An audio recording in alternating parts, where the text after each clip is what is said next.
In the AFC Championship game, the New York Jets encountered a swamp on the road to Pasadena. Yet the dismal playing conditions did not dampen their fighting spirit. That's right, defense! Defense! Let's go! Let's go! Defense!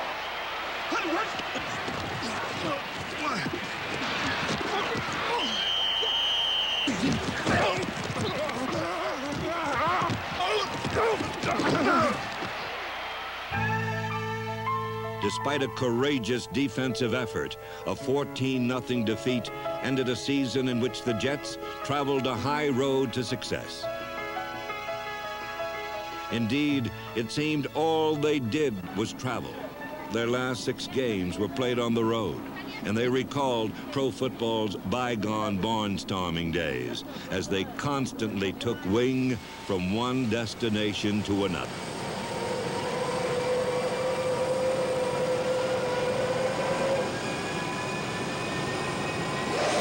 When these Jets took flight, they ascended to great heights.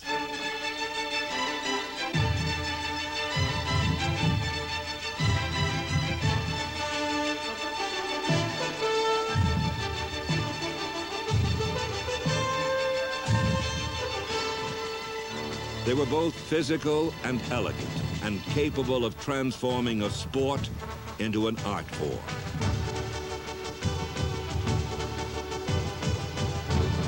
With their talent and enthusiasm, the Jets withstood the rigors of playing 8 of 12 contests away from home.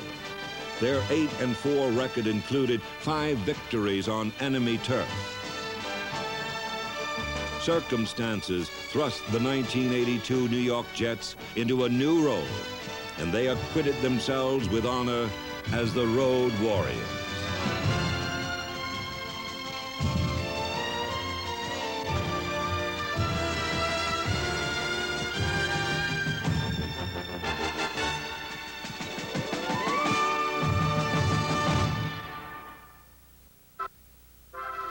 Under Walt Michaels' guidance, the Jets matured into one of the NFL's best teams.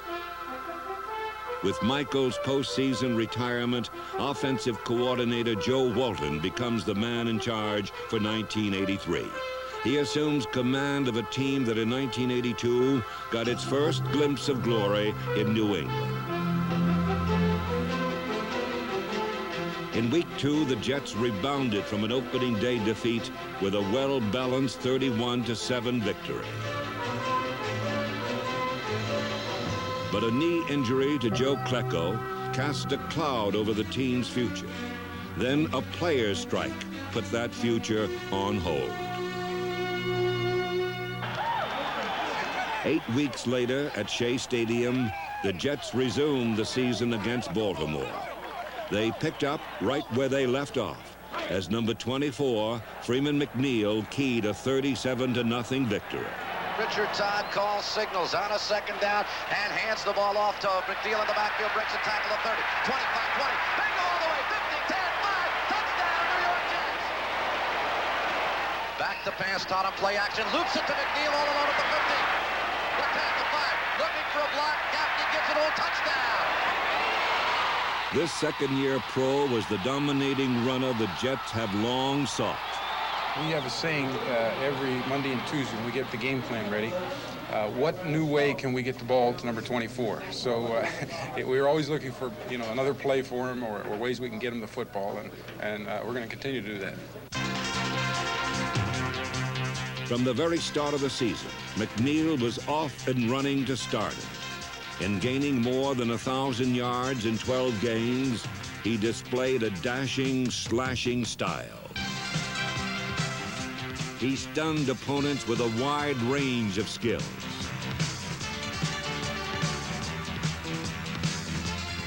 McNeil's 8 touchdowns were a tribute to those who removed obstacles from his path to success.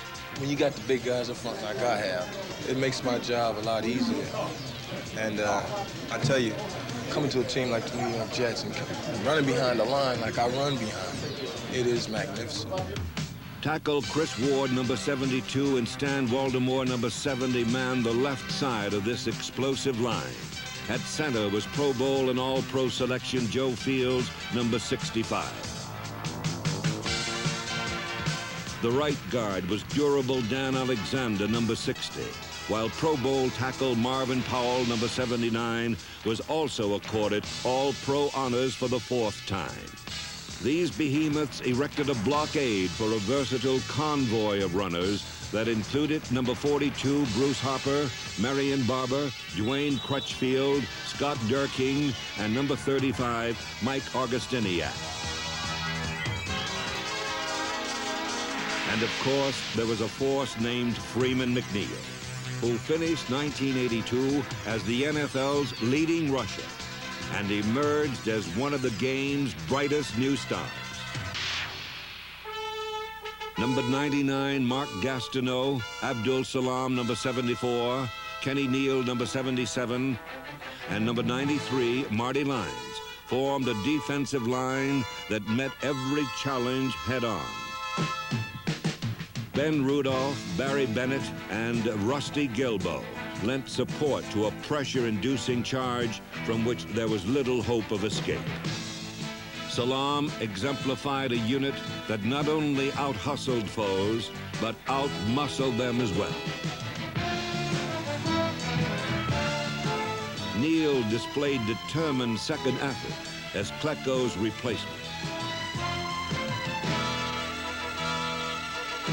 All-Pro Gastineau was often submarined, but seldom sunk.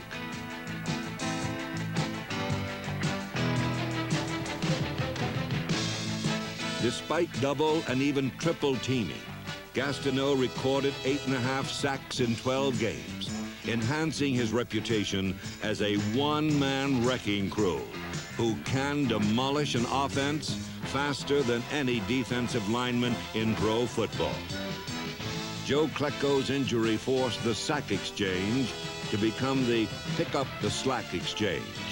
Thanks to his colleagues, the transition was a successful one indeed. The Jets towered above the competition for 5 straight games. During this streak, the Green Bay Packers came to Shea with a 3-0 record, and the Jets responded with a salty performance. Todd is back to pass. He is throwing toward the end zone. Landry, touchdown! Late in the third quarter, the Jets trailed 13-12, but Freeman McNeil ignited a comeback.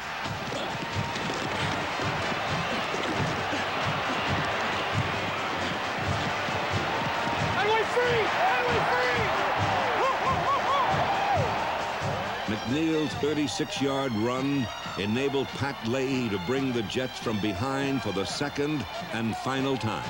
The ball will be spotted at the 14-yard line. It'll be a 24-yard field goal attempt with 55 seconds remaining in the third quarter. The snap, the placement, the kick. The kick is up, and the kick is perfect. This victory showcased the Jets' character as well as their talent. In playing 7 of their next 8 games on the road, they would continue to draw on an abundant supply of both.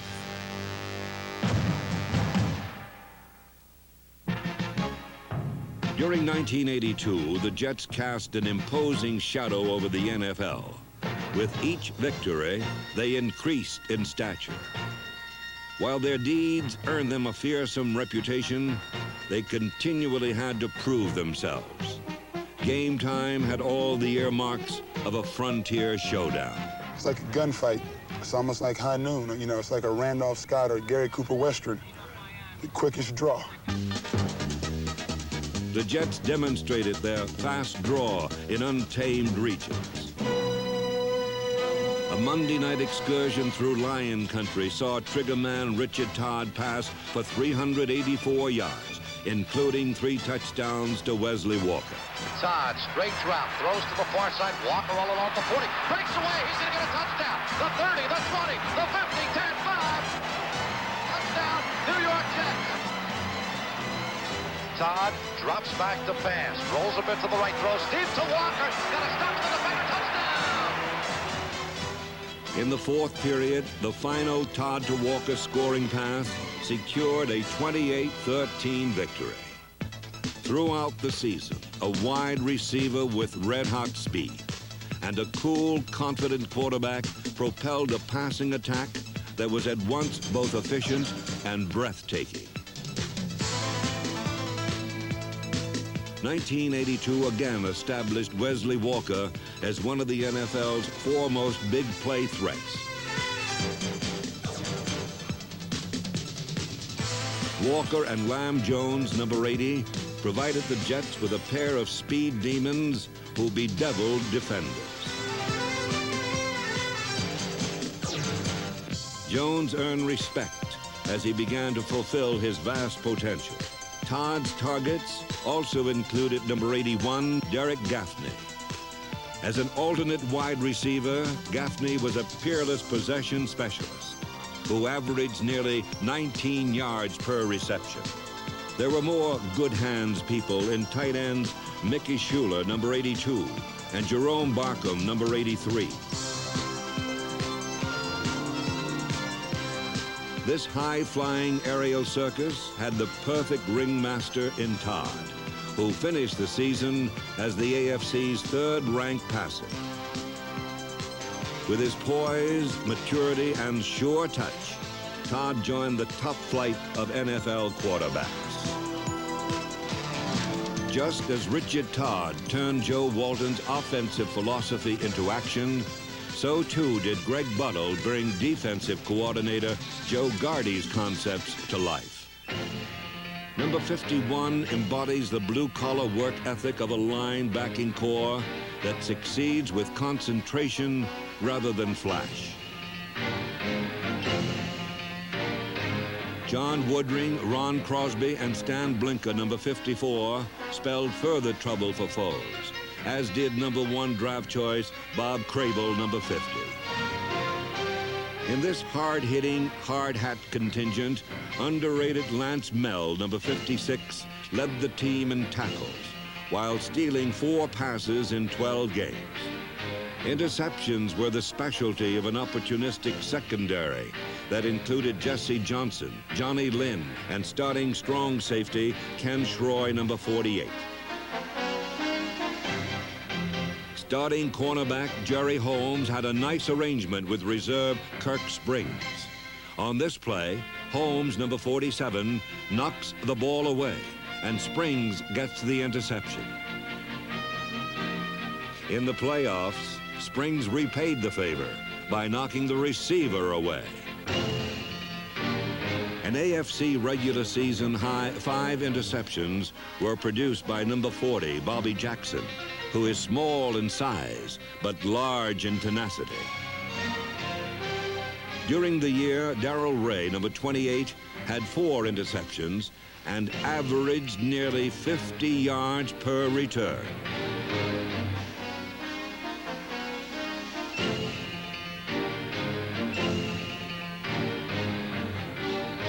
Every time Ray picks off a pass, he provides a one-man thrill show. But in a wild Christmas weekend contest in Minnesota, this exciting young performer was upstaged by Bobby Jackson and a special teams unit that during the year was led by Kurt Sohn, John Woodring, and Bob Crable. The Jets not only out-hit the Vikings, they managed to outwit them as well. Pat Ryan's touchdown pass to Mickey Schuler was typical of a day in which the unusual became commonplace. High snap, placed down, it's blocked. The ball is blocked by the New York Jets, rolls around. Picked up by Darrell Ray at the 8-yard line. He breaks away, gets up to the 15, he's up to the 18-yard line, fumbles it, picked up by Bobby Jackson. He's going to get a touchdown. Bobby Jackson's gone all the way for a touchdown for the New York Jets. Incredible. Prior to the game, Jackson promised to atone for a missed interception that might have prevented a loss to Miami. Obviously, he's a man who keeps his word. 1st and 10, the snap, bobbled. Kramer picks it up, now runs up at the 30 and throws, and it's intercepted by Bobby Jackson. He's going to have a touchdown. The midfield mark. His second interception of the day. What a day for number 40, Bobby Jett. The Jets clinched the playoff berth in a game that had its share of freak plays. But the final score was no fluke, as the Jets would prove in the opening round of postseason action.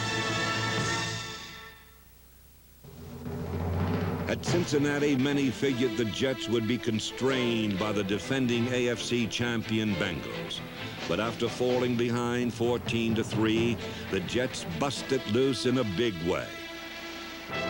While Richard Todd and Wesley Walker turned in show-stopping performances, center stage belonged to Freeman McNeil. McNeil rushed for 202 yards, the second highest total in playoff history.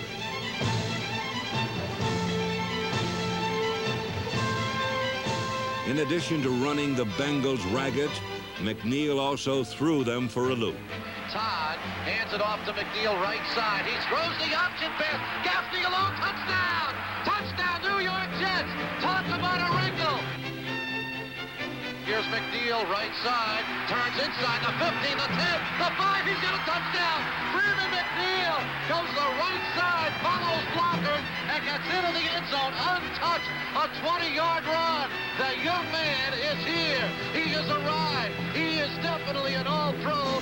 For the sack exchange, business was brisk indeed. Ken Anderson was dumped 4 times and pressured into 3 interceptions. Number 29, Johnny Lynn's 2 thefts included a steal at the 1-yard line that provided the game's turning point. While Lynn staggered the Bengals, Darrell Ray delivered the knockout punch.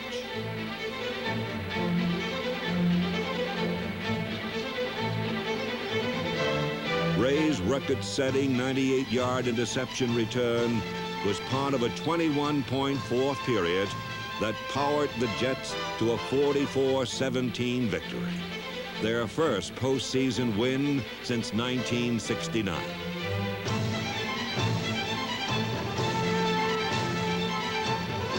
For the Road Warriors, the next stop was Los Angeles and a meeting with the top-seeded Raiders. This game promised a heated confrontation within a football fortress where the Raiders had thus far been invincible. This was a formidable challenge, but the Jets rose up to meet it. And they met it beneath the spellbound gaze of millions. Let's get it going now, boys. Confidence. That's all you need. Let's go. Come on, let's go. On this day, the Jets' defense was at its most relentless.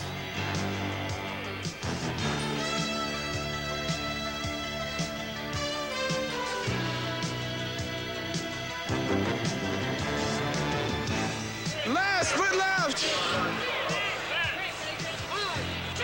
Foot left. Left, left, left. Get it, come on. Get it. Yeah, go, Jay. Get back. Yeah. That's it, baby. What a great hit. In the opening 2 periods, the Jets left the Raiders in the dust as they outgained them by more than 100 yards. A Pat Leahy field goal and Todd scoring pass to Walker staked the Jets to a 10-0 halftime lead.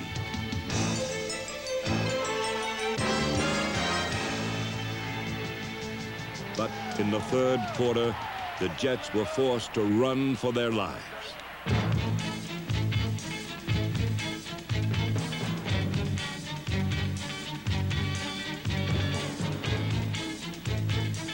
The Raiders assumed a 14-10 advantage, but late in the fourth period, the Jets demonstrated that while their senses had been dulled a little, they were not through shining.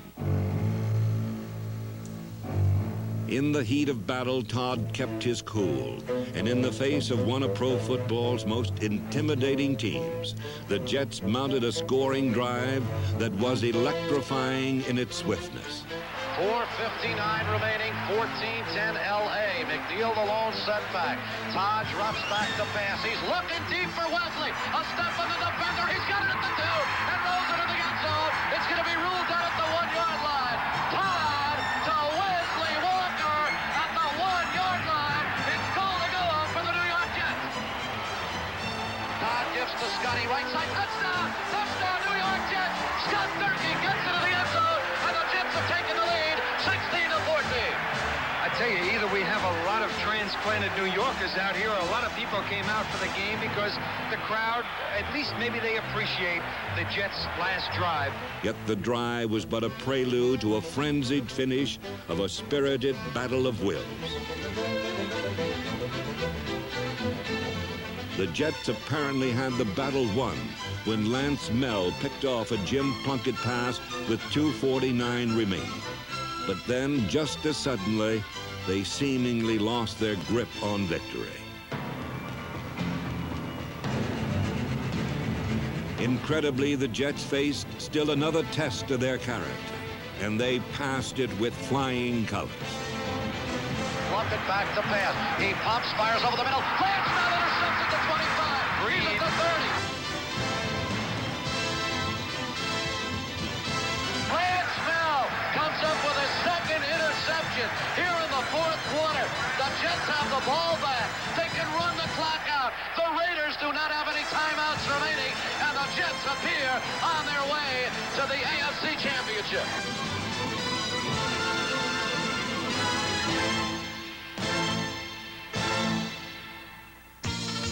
Throughout 1982, the Jets mounted an heroic charge that will not likely be forgotten. They made giant strides, and as the Road Warriors, they underwent a rite of passage that molded them into one of the NFL's premier teams. The New York Jets will be at home more often in 1983, but this team is still going places.